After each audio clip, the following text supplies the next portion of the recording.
அனைவருக்கும் வணக்கம். நான் குரு பேசுகிறேன். இன்னைக்கு என்ன கேள்வி அப்படின்னா, நான் ஏன் மனிதனாக பிறந்தேன்? இது வாழ்க்கையில எல்லாருக்கும் ஏதாவது ஒரு நேரத்துல தோணணும். என் வாழ்க்கை ஏன் இப்படி இருக்கு, நான் ஏன் மனுஷனா பிறந்து இவ்வளவு பாடுபடுறேன் அப்படின்ற ஒரு எண்ணம். சரி, மனிதனுக்கும் மற்ற உயிரினத்துக்கும் உள்ள வேறுபாடு பொதுவாக எல்லாருக்கும் தெரியும். 5 அறிவு, மனிதனுக்கு 6வது அறிவு. 5 அறிவு என்னன்னு தெரியும். பார்க்கறது, கேட்கறது, சுவைக்கிறது, தொடறது, நுகர்றது, இது மாதிரி. மற்ற உயிரினங்களுக்கு இது மட்டும்தான் இருக்கும். மனிதனுக்கு 6வதா ஒண்ணு, சிந்திக்கக்கூடிய ஆற்றல். இதுதான் மனிதனை மற்ற உயிரினங்களிலிருந்து வேறுபடுத்துது. இவ்வளவு முன்னேற்றம் அடைகிறதுக்கும் இதுதான் காரணம். சரிங்களா? இப்போ இந்த சிந்திக்கக்கூடிய அறிவினுடைய தன்மை என்னென்ன அப்படின்றது உங்களுக்கு தெரியும். பல விஷயங்களை படைக்கிறது, தவறானதை சரி பண்றது, கடினமானதை எளிமையாக்குறது. இதுதான் அந்த சிந்திக்கக்கூடிய ஆற்றலுடைய தன்மை. இப்ப மற்ற உயிரினங்கள் எப்போதும் பாத்தீங்கன்னா எமோஷனலாவே வாழ்ந்துட்டு இருக்கும்.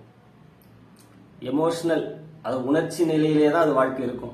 எப்பயுமே வேட்டையாடுறது, அதனுடைய வாழ்க்கையே போர்க்களமா தான் இருக்கும், எமோஷனலா தான் இருக்கும், சண்டையா தான் இருக்கும். நீங்க டிஸ்கவரி சேனல் பார்த்தாலே தெரியும்.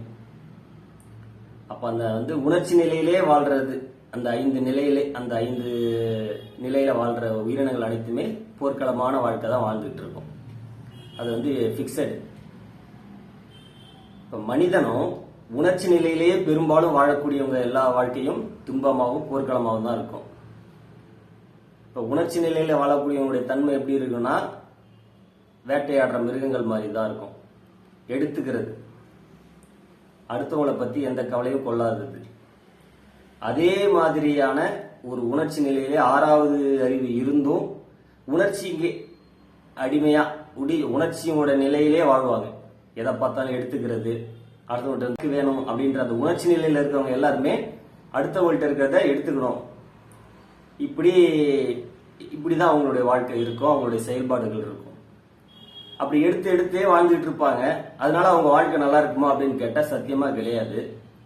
பார்க்கறதுக்கு வேணா அவங்க பவர்ஃபுல்லா தெரியலாம். ஆனா அவங்க தனிப்பட்ட வாழ்க்கையும் சரி, அவங்க உணர்ச்சி நிலையும் அவங்க அனுபவத்தையும் பாத்தீங்கன்னா, அவங்க எப்பயுமே போர்க்களத்திலேயே அவங்க வாழ்க்கை இருக்கும். போராட்டமான மனநிலையிலேயே தான் இருக்கும், சண்டையிலேயே தான் அவங்க மனநிலை இருக்கும். அமைதினா என்னன்றதே அவங்க வாழ்க்கையில இருக்காது. மகிழ்ச்சினா உண்மையான மகிழ்ச்சி அவங்க உணரவே மாட்டாங்க. எப்போதுமே ரத்தம், சண்டை, போர், அபகரிப்பு, இப்படியே வாழ்க்கை தான் இருக்கும். இதுவே பெருசுன்னு அவங்கள அறியாமலே நினைச்சிட்டு இருப்பாங்க. கடைசியில் அவங்க அழிவு தான் அவங்களுக்கு ஏற்படும். நீங்க எடுத்து வரலாறு பாத்தீங்கன்னா தெரியும். தனிப்பட்ட வாழ்க்கையிலையும் அப்படிதான். அடிச்சு புடுங்குறவங்க வாழ்க்கை எப்போதும் சிறப்பா இருக்காது. ஒரு தற்காலிகமான டைம்ல வெற்றி மாதிரி தெரியும். அவங்க வரலாறு எப்படியே எடுத்து பாத்தீங்கன்னா வாழ்க்கை முழுக்க டிசாஸ்டரா தான் போய் முடியும். இதை நம்ம ஃபர்ஸ்ட் புரிஞ்சுக்கணும். இப்ப இந்த 6வது அறிவை பயன்படுத்தி எப்படி அமைதியா வாழ்றது அப்படின்றத பார்ப்போம். இந்த உணர்ச்சி நிலையில நமக்குள்ள தோணுது இல்லைங்களா, இந்த எனக்கு வேணும்ன்ற அந்த எண்ணங்கள், உணர்ச்சிகள், நவரசங்கள் தான் இருக்கு. மொத்தம் 9 விதமான உணர்ச்சிகள் தான் மனிதனால உணர முடியும். எண்ணங்கள் பலவாறு வரலாம், ஆனா உணர்ச்சிகள் 9 நிலைகள்ல தான் இருக்கும். பரதநாட்டியத்துல சொல்லுவாங்க, சிவன் வகுத்த அந்த கலை, பரத கலையில 9 விதமான உணர்ச்சிகள் தான் அதுல மனிதனுக்கு வரும்.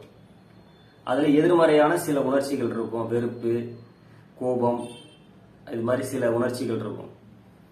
அதுக்கு சம்பந்தமான தூண்டக்கூடிய எண்ணங்கள் வரும்.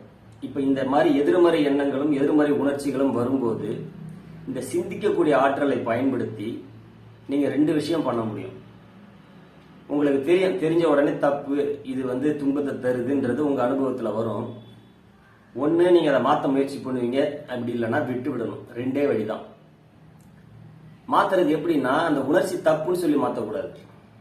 இது வருதா, வந்தா போகுது, இத செயலுக்கு அப்படியே நீங்க இதை பாசிட்டிவா திங்கிங்க மாத்தணும். இப்போ ஒரு உதாரணத்துக்கு, ஒரு அழிக்கக்கூடிய எண்ணம் வருதுன்னா, இந்த அழிக்கக்கூடிய எண்ணம் வருந்ததை நீங்க அதை செயலா மாத்தணும். எப்படி மாத்தணும்னா, ஆக்கப்பூர்வமான எண்ணமா நீங்க கன்வெர்ட் பண்ணணும். சிந்திக்கிற ஆற்றல் மூலியமா எதிர்மறையான எண்ணங்களையும் எதிர்மறையான உணர்ச்சிகளையும் ஆக்கப்பூர்வமான எண்ணங்களாக சிந்திக்கணும். நீங்க சிந்திக்க பழகணும், கன்வெர்ட் பண்ணணும்.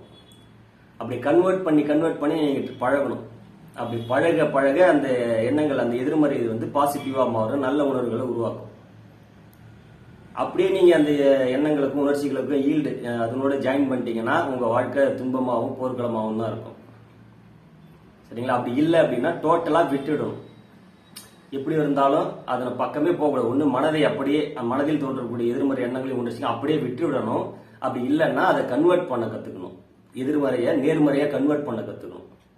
அதை தப்புன்னு சொல்லி இல்லை, அது வர்றது அப்படிதான் வரும். அதை வந்து நமக்கு செயலுக்கு வந்து அழகாகவும் நேர்மறையாகவும் மாற்றணும்.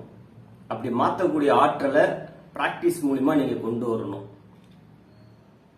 இது சாதாரண மனிதர்களுக்கு இப்படி ஒரு இது இருக்குன்றது பெரும்பாலும் தெரியாது. அவங்க வந்து அந்த இதுக்கு அப்படியே இரையாகி வாழ்க்கையை துன்பத்துல, ஏன் என் வாழ்க்கை இப்படி இருக்கு, நான் ஏன் மனுஷனா பிறந்தேன், எனக்கு ஏன் இப்படி துன்பம்னு அவங்க புலம்ப ஆரம்பிச்சிருவாங்க. ஸோ இதைத்தான் நம்ம ஆன்மீகத்தில் கற்றுத்தரோம்.